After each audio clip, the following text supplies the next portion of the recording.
하나님께서 요나에게 니느웨에 가서 하나님 말씀을 선포하라 그랬는데, 요나는 그 적국인 아시리아가 하나님의 심판을 면하고 이렇게 되는 것을 싫어하여서 그 하나님 말씀에 순종하기를 거절하고 도망을 갔습니다. 그래서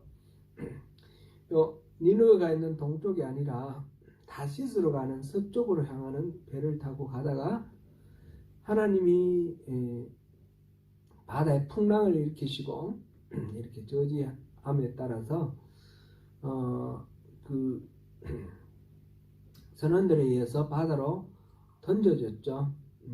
하나님이 일으키신 풍랑인 것을 이 요나가 이야기를 하고 나를 들어 바다에 던지라 그렇게 요청했고요. 그래서 바다에 던져서 큰 물고기에게 먹혔고 그 안에서 3일을 지내는 동안 하나님께 기도를 했습니다. 그 3일 동안 소울의 배속이다 이렇게 표현을 했어요. 큰 물고기의 배속을 소울의 배속. 그곳에서 겪는 3일은 죽음의 세계를 경험하는 것이고 그렇게 함으로써 자기가 가진 모든 것들을 내려놓고 철저히 낮아짐으로 변화가 되는 그런 시간이었습니다. 물고기 배속의 3일은 바로 변화의 시간이다. 그렇게 볼 수 있습니다. 그래서 회개하고 하나님께 부르짖었더니 하나님께서 그를 다시 살려서 큰 물고기가 그를 토해내었고 다시 육지로 나왔습니다. 오늘은 그래서 다시 살아난 이 요나에게 하나님이 다시 부르시고 소명을 주시는 그 장면입니다. 오늘 이 본문에 관해서 보니까 지난달 매일 성경에 우리 그 요나와 나홈이 있었지 않습니까? 그곳에서 4월 23일자 보니까 제목이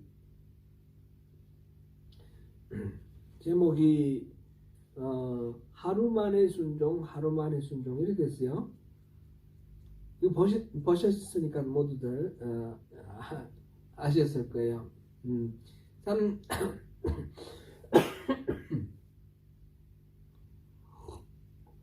이 부분을 쓰신 분이 참 재미있는 분이다. 좀 기발하신 분이다. 그래서 생각했어요. 하루 만의 순종 이렇게 붙여선 하루만 하고 하루 만의 순종하고 하루 띄우고 만의 순종 이 띄워서 하루 만의 순종 이게 제가 이제 일부러 이 억양을 평이하게 했습니다. 그렇게 했는데 이 말의 뜻이 다르단 말이죠. 하루 붙여서 하는 거는 네? 붙여서 하는 거는 읽는 발음은 거의 비슷한데 하루 만의 순종이고 발음은 결국 같은 것 같아요. 띄어서 쓰는 것도 하루 만의 순종인데 앞에서 쓴 이 붙여 쓴 거는 조사예요. 보조사라고 그러죠. 조사를 이렇게 돕는 보조사이고 뒤에 띄어 쓴 거는 명사예요. 의존 명사 그렇게 하는데 그것만은 단독으로 안 되니까 이렇게 앞에 거하고 연결해서 그래서 조사로 하루 만의 순종은 단 하루만 순종했다는 거예요. 단 하루만. 그리고 뒤에 띄어서 쓴 이거는 불과 하루 만에 이렇게 말할 정도로 기간이 하루밖에 안 걸리고 바로 순종을 했다 이런 뜻이에요.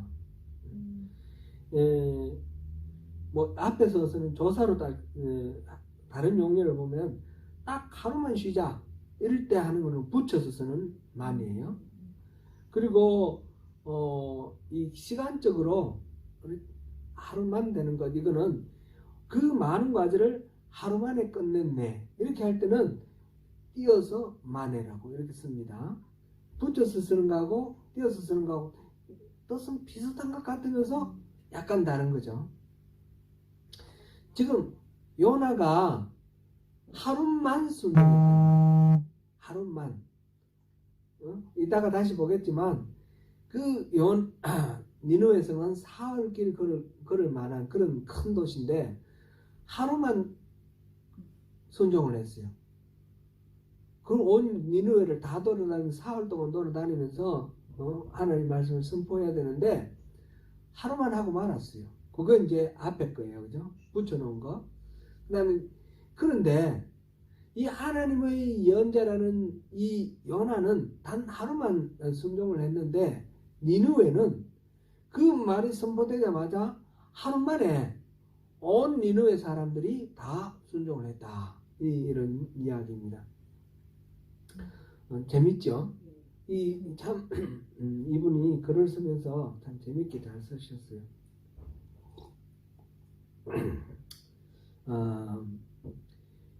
그 부분에 대해서는 내용에 대해서는 이따가 다시 한 번 더 보기로 하고요. 우리 매일 성경에 그런 내용이 있었다 하는 거 하고 이제 내용으로 들어가겠습니다. 오늘 이 3장은 1장하고 굉장히 유사해요. 구조가 비슷합니다. 문학적으로 일부러 지금 1장의 내용과 3장의 내용을 비슷하게 배치를 했고 2장과 4장을 비슷하게 배치를 했어요. 반복적인 효과. 그래서 요나를 통해서 하나님께서 하시고자 하시는 말씀을 독자들이 이거를 잘 알아채도록 그렇게 이제 평행구조로 이렇게 배치를 했습니다. 예를 들어서 제가 쭉 말씀을 드릴게요. 여호와의 말씀이 요나에게 임하니라 1절에 나와 있죠. 1장 1절에 3장에 보면 여호와의 말씀이 요나에게 임하니라 똑같이 1절에 나와 있습니다. 그 다음에 요나를 부르시는 소명이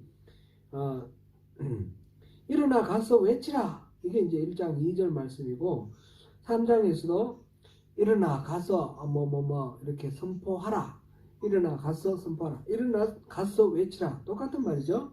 그렇게 반복되어 있고요. 이에 대한 요나의 반응 1장 3절에서는 일어나 다시스로 가니라 다시스로 갔습니다.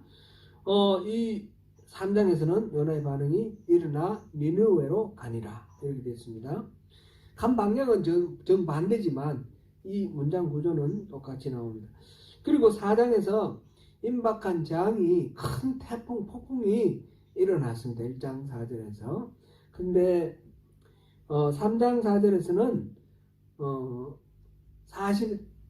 40일이 지나면 망한다 라는 식으로 큰 재앙이 그렇게 선포되어 있습니다.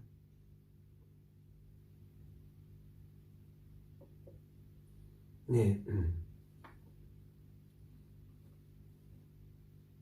제 목소리가 또 음소거가 됐습니다. 네. 그렇게 되어 있고, 그 다음에 1장 5절에 보니까 임박한 이 재앙에 대해서 사공들이 어떻게 반응했는지 나와 있고요. 지금 3장 6절에서 8절 사이에 보면 3장 5절에 보면 임박한 재앙에 대한 니느웨 사람들의 반응이 나와 있습니다. 그리고 1장 6절에 선장이 하나님께 기도하라 이렇게 명령을 했고요. 3장 6절에서 8절 사이는 왕이 하나님께 기도하라 이렇게 명령을 했습니다. 14절에 그 기도 내용이 1장 14절에 우리를 멸망시키지 말아달라 이렇게 기도했고요. 3장 9절에 멸망시키지 말아달라라고 기도하라고 명하는 내용이 나옵니다. 같은 내용이죠. 그 다음에 1장 15절에 폭풍이 잠잠해졌어요. 그 다음에 3장 10절에 보니까 하나님이 진노를 거두셨다 이렇게 되어 있습니다. 여기에 이제 평행으로 이렇게 이루어져 있는데 내용은 물론 이제 반대로 이렇게 나갔지만 그런 식으로 해서 이 하나님의 말씀, 요나의 반응, 요나를 제외한 나머지 사람들의 반응, 거기에 대한 하나님의 해결책 이렇게 같은 구조로 나와 있습니다. 그래서 그런 구조 속에서 이렇게 강조되는 바 3장에 나오는 요나의 이 소명은 첫 번째의 소명에 거절했기 때문에 이제 두 번째로 이 죽음에서 다시 살아나서 이렇게 무트로 그 토해낸 상태가 된 그 요나에게 하나님께서 다시 부르시는 거예요. 다시 부르셔서 일어나 저 큰 성은 니느웨로 가서 내가 내게 명한 바를 그들에게 선포하라 그러셨어요. 3장 2절 말씀입니다.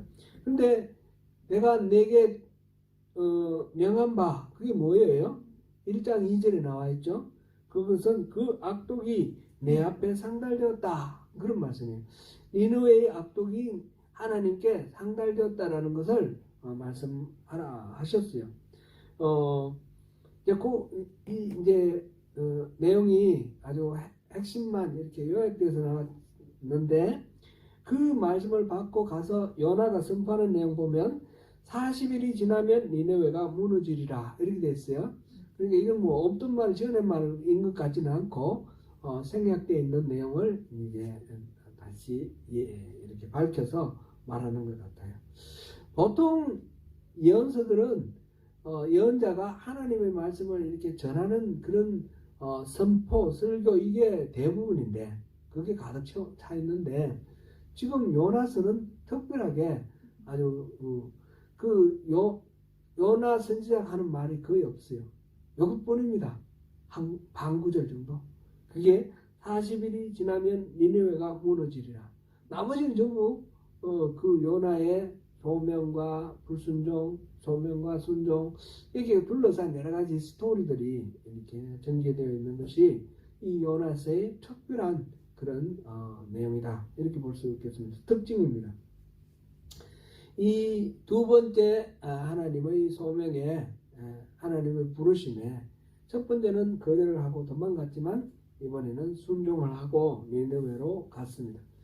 니느웨는 아주 큰 성읍이라 그랬는데 사흘 동안 그럴 만큼 하나님 앞에 큰 성이라 그랬어요.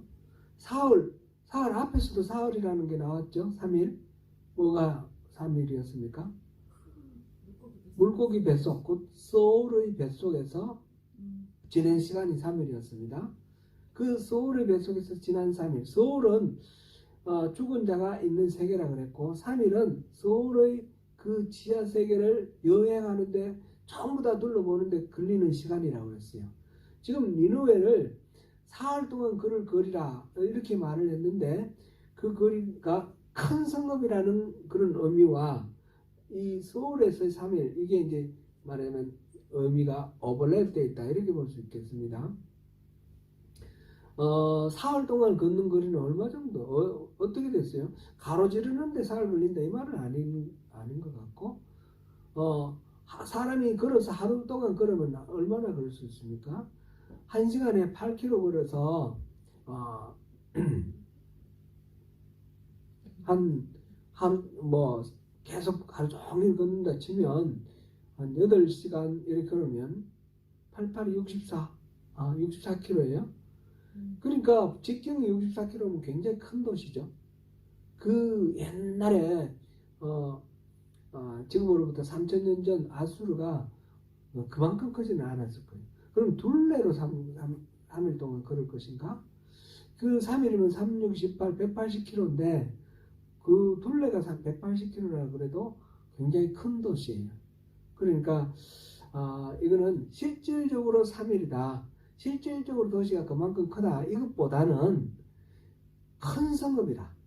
그리고 이 지하의 소울의 그 세계를 돌아보는데 3일 걸렸던 것처럼 이 악과 죄가 가득한 이 니느웨 그 도시의 규모가 이렇게 서울과 같은 그런 곳이다.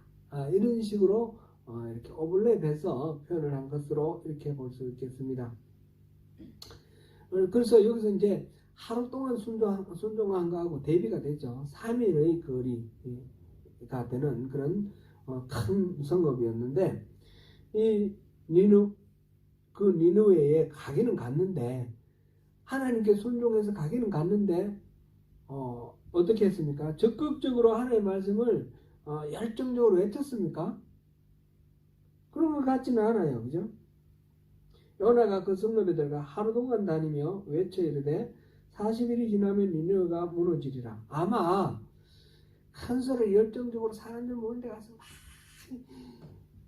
회개하라고 막 그렇게 떠든 것이 아닐 것 같아요. 정황으로 봤을 때는 회개하세요. 40일 지나면 다 무너집니다. 사람들이 될 수 있으면 안 들었으면 좋겠게 소곤소곤 사람들이 가서 회개하세요. 하나님 말씀하시는데 40일 지나면 다 무너진답니다.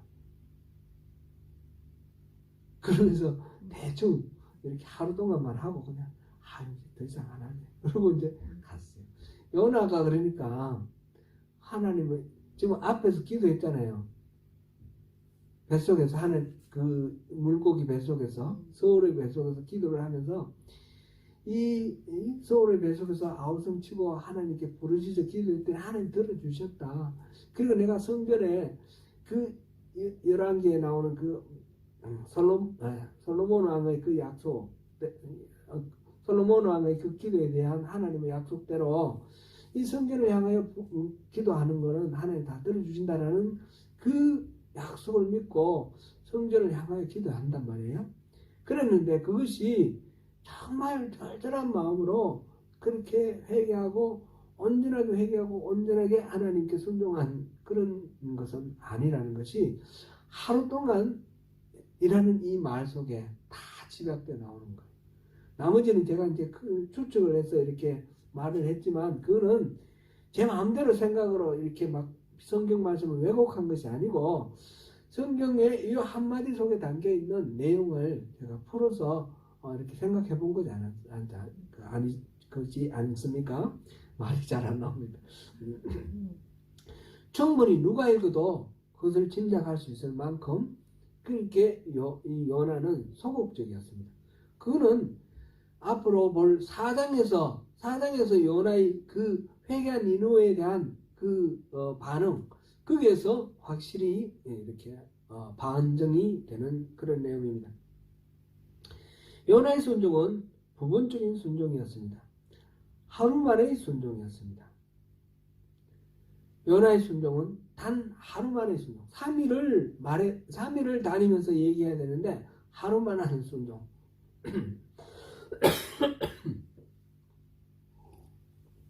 여기서는 양으로 표현되어 있지만 양적으로 3일이다 하루다 이게 의미하는 바는 하나님의 말씀에 온전하게 순종하지 않는 부분적인 순종이다 이런 것을 의미하는 그런 말씀이죠. 하나님의 그 말씀에 부분적으로 순종하는 것은 순종입니까? 불순종입니까? 부분적으로 순종했으니까 3분의 1이라도 순종했으니까 순종이죠. 충분히 순종 안 했으니까 불순종입니까?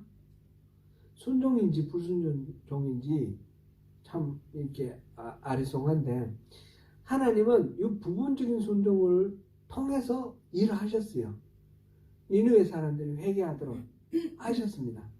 그런 측면에서는 순종이라고 볼 수도 있겠지만 그러나 하나님은 이 작은 것으로도 일하시지만 그러나 요나 자신은 충분히 순종한 것이 아닙니다. 온전하지 않은 순종.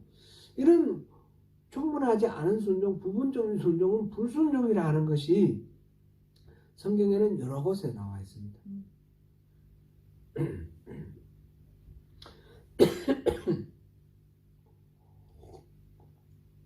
죄송합니다. 대표적으로 우리가 사무엘상 15장에 나오는 사울의 불순종에 대한 이야기에서 그것을 알 수 있습니다. 하나님은 사무엘을 통해서 사울에게 아말렉을 진멸하라고 그랬습니다. 그런데 이 사울은 아말렉을 진멸하지 않고 아각왕을 사로잡은 채 데리고 왔고 사람이나 짐승이나 다 진멸하라고 그랬는데 살찐 소와 양들을 데리고 왔습니다. 그래서 사무엘이 가서 보니까 소와 양이 우는 소리가 들리는데 사울을 만나서 어떻게 됐습니까? 그랬더니 자기는 다 순종했다고 해요. 그게 사무엘상 15장 20절에 보니까 사울이 말하기를 나는 실로 여호와의 목소리를 청종하여 여호와께서 보내신 길로 가서 아말렉 왕 아각을 끌어왔고 아말렉 사람들을 진멸하였으나 다만 백성들이 그러면서 이 제사를 드리 하나님께 제사 지내기 위해서 살찐 소와 양을 데리고 왔을 뿐입니다. 그렇게 얘기를 하는 거예요. 지금 스스로는 하나님의 말씀을 청종을 했다고 그랬어요. 그래서 보내신 곳에 가서 아각 왕을 데리고 왔다. 다 진멸하려고 그랬는데 왕을 끌어와 놓고는 순종했다 그러고, 그 다음에 또 짐승들을 데리고 와서 이게 자기는 순종을 했다라고 말을 합니다. 그리고 그 의도가 하나님께 제사하려고 하는 것이었기 때문에 100% 순종 안 해도 뭐 하나님 기뻐하시지 않겠느냐, 그런 의미로 받아들이는 것 같습니다. 거기에 대해서 하나님께서 이 사무엘을 통해서 하시는 말씀이 그거예요.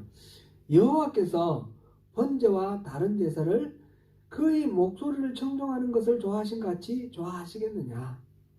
목소리를 청종하시는 것을 좋아하시는 만큼 그렇게 좋아하실 리가 없다라는 거예요. 번제나 다른 제사나. 그러면서 계속해서 하는 말씀이 순종이 제사보다 낫고 듣는 것이 숫양의 기름보다 나으니라. 이게 이제 23절 말씀이고요. 이는 거역하는 것은 점치는 죄와 같고 완고한 것은 사신 우상에게 절하는 죄와 같음이라. 왕이 여호와의 말씀을 버렸으므로 여호와께서도 왕을 버려 왕이 되지 못하게 하셨나이다 하니, 지금 사울 왕은 거의 90%를 순종을 했어요. 98% 이렇게 순종을 했어요. 조금 불순종했죠. 그런데 순종하지 않는다라고 판단을 하신 거예요. 그래서 제사 지내려고 어쩌고 하는데 순종보다 제사가 나을 리가 없지. 순종이 최고지. 그런 말씀을 하는 거예요. 순종보다 양의 기름이 나을 리가 없지 않느냐. 그런 말씀이죠. 순종이 하나님 말씀을 청종하는 것이 제사나 제물의 그 기름짐보다도 비교할 수 없을 정도로 낫다. 그래서 그 말씀에 온전히 순종하지 못한 이거는 우상 숭배나 마찬가지다. 그래서 왕의 자리에서 이제 버려질 것이다. 이렇게 선포를 하는 겁니다. 요나의 불완전한 순종, 그건 불순종입니다. 지금 딱 대비되는 게 있죠. 요나는 이스라엘 사람이고 요나는 예언자입니다. 그런데 이 요나, 이스라엘 사람, 선민, 이 이스라엘 사람은 순종을 하지 않습니다. 불순종을 했습니다. 반면에 니느웨는 어떻게 했습니까? 니느웨는 회개하고 하나님 말씀대로 순종하여서 회개를 하였습니다. 니느웨는 하루 만에 회개했다고 그랬습니다. 그죠? 요나는 하루만 회개를 했고 하루만 순종을 했고, 이 니느웨는 하루 만에 순종을 했습니다. 그래서 하루 만에 순종 이렇게 제목을 잡는데 그렇게 됐습니다. 심지어는 왕으로부터 일반 백성, 짐승까지 다 하나님의 말씀 순종을 했습니다. 이 이야기를 통해서 이 요나서가 신랄하게 고발하는 바는 이스라엘 너희들이 불순종한다 이겁니다. 니느웨가 순종한다라는 것을 통해서 니느웨가 순종하는 것 그 자체를 칭찬하려고 하는 목적보다는 요나서가 지금 목적하는 바는 이스라엘이 불순종한다라는 것을 지금 말하는 겁니다. 왜냐하면 이 요나서를 읽는 독자, 요나서 이 선포를 듣는 사람들은 누구냐면 이스라엘 사람인 겁니다.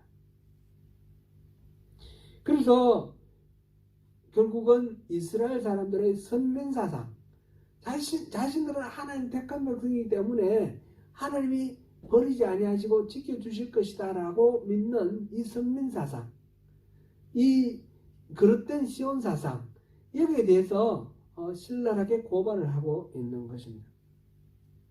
아브라함은 분명히 이런 언약을 받았습니다. 창세기 2장 12장 2절 3절에서 네가 복이 될 것이다.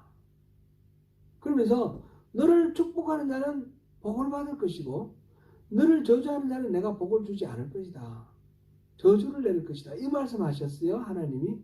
그러니까 아브라함과 아브라함 자손을 통해서 하나님이 하시고자 하시는 일은 아브라함을 복으로 삼아서 다른 사람들이 복을 받도록 하기 위해서 이 아브라함을 선택하신 것입니다. 이스라엘이 선민이 된 것은 이 이스라엘 외에 나머지 모든 민족들을 하나님을 아는 하나님 백성으로 변화시키기 위해서 이스라엘 사람들을 말하자면 제사장으로 선발을 한 것입니다.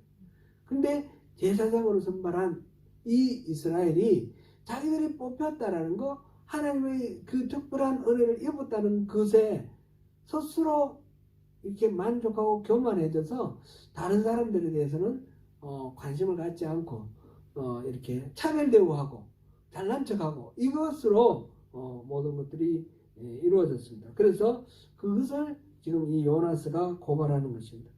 요나스는 그래서 하나님은 모든 백성들의 왕이시다, 주인이시다 라는 것을 여기서 드러내 보입니다. 실제로 이 니느웨만 말하는 것이 아니라 여기서 보면 풍랑도 있고요, 심지어는 호박넝쿨도 있고요, 이 박넝쿨 이런 모든 것들이 자연과 그 다음에 인종과 이 모든 것들이 하나님의 피조물이시고 하나님이 다스리시는 하나님 통치 영역 안에 있다라는 것을 이 요나스가 밝히고 있습니다. 그래서 이스라엘이 선민사상의 그 착각 속에 빠져있지 말고 제사장으로 세우신 하나님의 목적답게 그렇게 깨어서 하나님 나라를 세워나가도록 이렇게 불러일으키시는 그런 역할로 이 요나스를 지금 기록하게 하셨습니다. 이스라엘이 가졌던 이 착각, 자기들만이 하나님의 복을 독점했다라고 하는 이 착각, 이것을 우리가 오늘날 우리에게도 그대로 이렇게 비추어서 돌아볼 만합니다.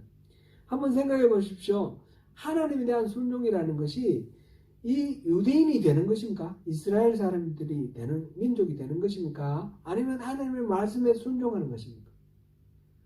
유대인이 되는 게 아니라 하나님 말씀에 순종하는 것이, 그것이 진짜 하나님께 순종하는 겁니다. 니느웨는 이방인이었고 이스라엘에게는 적국이었지만 그들의 순종을 하나님이 순종으로 간주하시고 기뻐하시는 것입니다. 그 다음에 오늘날 우리에게 생각했을 때 우리가 그리스도인이 되는 것이 하나님의 말씀에 순종하는 것입니까? 아니면 하나님이 선포하신 여러 가지 말씀대로 살아가는 것이 하나님 말씀에 순종하는 것입니까? 내가 교회 다니고 그리스도인이 됐다라는 것으로 착각에 빠져서 다른 사람 믿지 않는 사람은 너희들은 다 멸망당할 존재야, 나는 구원받았어, 이렇게 자족하고 있는 그런 어리석은 그리스도인들이 얼마나 많은지 모릅니다. 그건 하나님의 뜻이 아닙니다. 우리가 구원받았다는 것은 바로 제사장으로 하나님의 말씀을 세상에 전해서 그 잃어버린 영혼들을 구원하기 위해서 우리를 구원하신 것입니다. 우리는 그런 역할을 할 때 우리가 온전한 하나님 나라 백성이 되는 것입니다. 전에 제가 올란도 장로교회 목사님 예를 한번 들었잖아요. 교회 갔더니 교회 친척들 이런 사람들 모여 있고 또 다른 사람이 들어오는 거를 싫어하는 거예요. 그래서 교회 그 간판 있는 데 가서 교회라는 거를 잘라버렸대요. 톱으로 실제로 잘라버렸대요. 목사님이. 우리는 교회 아닙니다. 하나님이 교회를 세우실 때 우리를 통해서 영혼 구원하라고 교회를 세우셨는데 우리끼리 자족하고 영혼 구원에 관심이 없으면 이건 교회 아닙니다. 세탁소에서 장사 잘 된다고 수선만 한다면, 세탁 안 하고 수선만 한다면 간판을 바꿔야죠. 수선소라고. 그걸 세탁소라고 간판을 붙여놓을 필요가 없습니다. 그랬다는 겁니다. 그분이. 그렇습니다. 교회가 영혼구원에 관심을 갖지 않고 우리 자신들의 만족만을 구한다면, 나는 구원받은 하나님 나라의 백성이다 스스로 자족만 하고 있다면, 그것은 하나님의 뜻에 순종하는 것이 아닙니다. 하나님 목적하고 상관이 없습니다. 구체적으로 우리가 또 이렇게 누군가 영혼 구원을 위해서 나서서 전도도 하고 복음 전하는 것도 중요한 그런 테마이고요. 또 하나, 우리 자신이 그리스도인으로 살아가는 것이 하나님 말씀에 순종하는 겁니다. 예, 제가 요즘 막 이렇게 좀 골치 아픈 것들이 좀 많이 있습니다. 뭐 카톡이나 이런 걸 통해서 이렇게 메시지를 보내오는데 이 좀 어려운 마음에 좀 이렇게 많이 어렵게 느껴지는 그런 것들이 있어요. 제가 한번 질문을 해볼게요. 한번 생각해 보십시오. 교회는 국민당을 지지해야 됩니까? 아니면 노동당을 지지해야 됩니까? 우리 한국 조국을 생각해서 교회는 국민의힘을 지지해야 됩니까? 아니면 민주당을 지지해야 됩니까? 어리석은 질문 같죠? 그런데 이거를 실질적으로 교회가 어느 쪽을 지지해야 된다고 그렇게 얘기하는 경우들이 너무너무 많이 있습니다. 교회는 여당 편도 아니고 야당 편도 아닙니다. 교회는 누구 편입니까? 하나님 편입니다. 진영에 속해서는 안 됩니다. 교회는 이쪽 진영이냐 저쪽 좌파냐 우파냐 진영에 속해서는 안 되고요. 교회는 어디에 속해야 됩니까? 진리에 속해야 됩니다. 구체적으로 정책이나 인물에 대해서 이게 하나님 말씀과 일치하는가 일치하지 않는가 그거를 판단하고 평가를 하고 정치적으로 그걸 지지할 수도 있고 지지하지 않을 수도 있지만, 이게 진영이 이쪽이기 때문에 지지하고 저쪽이기 때문에 지지 안 하고 이렇게 하면 안 된다는 겁니다. 옳은 것을 옳다 그러고 그런 것을 그러다 해야 되는 거죠. 진영에 속해서 가짜 뉴스를 전하는 그런 교회의 역할들이 지금 우리 조국 대한민국에 가짜 뉴스가 배포되는 가짜 뉴스를 발생시키는 가장 많이 발생시키는 곳이 교회라고 합니다. 그게 너무 좀 이렇게 안타깝고 답답합니다. 저에게도 목사님들이 이렇게 카톡을 보냈는데 가짜 뉴스들이 있어요. 많아요. 그래서 너무너무 답답하고 그렇습니다. 말씀을 기준으로 해서 냉정하게 평가하고 판단하고 거기에 따라서 살아가는 그 삶, 누가 무슨 주장했느냐 그게 중요한 게 아니라 어떻게 살아가느냐가 중요한 겁니다. 정책이 있으면 정책이 어떤 진영에 속했느냐가 아니라 그것이 구체적으로 생명을 어떻게 살리고 백성들을 어떻게 위하느냐 이런 쪽으로 판단을 해야 되는 것입니다. 성경에 나오는 원리대로. 오늘 이 요나 이스라엘은 불순종했고 니느웨 이방인 버려진 자식이라고 일컬어지는 그 이방인들이 실제로 순종했다는 이 사실을 우리가 생각을 하면서 하나님 말씀에 순종하는 것은 어디에 속했느냐가 아니라 어떻게 살아가느냐다. 그것을 우리가 깊이 마음으로 새기면 좋겠습니다. 그랬을 때 하나님께서 은혜를 베푸셨습니다. 하나님께서 3장 10절 우리 같이 읽어보겠습니다. 하나님이 그들이 행한 것 곧 그 악한 길에서 돌이켜 떠난 것을 보시고 하나님이 뜻을 돌이키사 그들에게 내리리라고 말씀하신 재앙을 내리지 아니하시리라. 회개를 하니까 하나님께서 뜻을 돌이키셨다.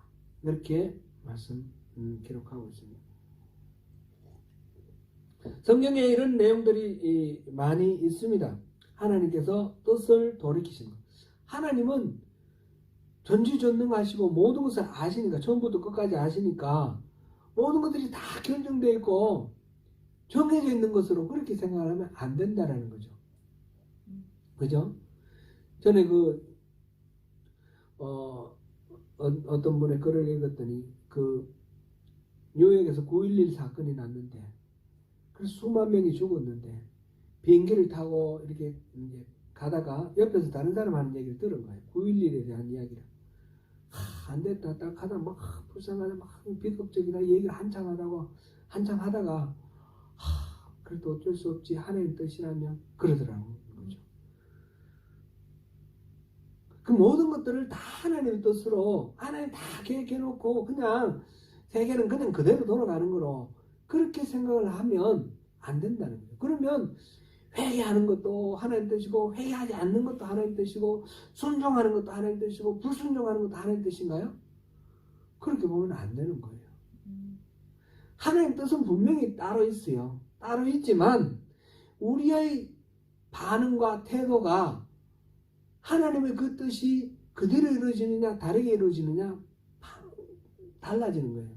니느웨 사람들이 회개를 했기 때문에 하나님께서 그 재앙을 거두신 것이고 회개를 안 했으면 재앙이 그대로 일어났을 거예요.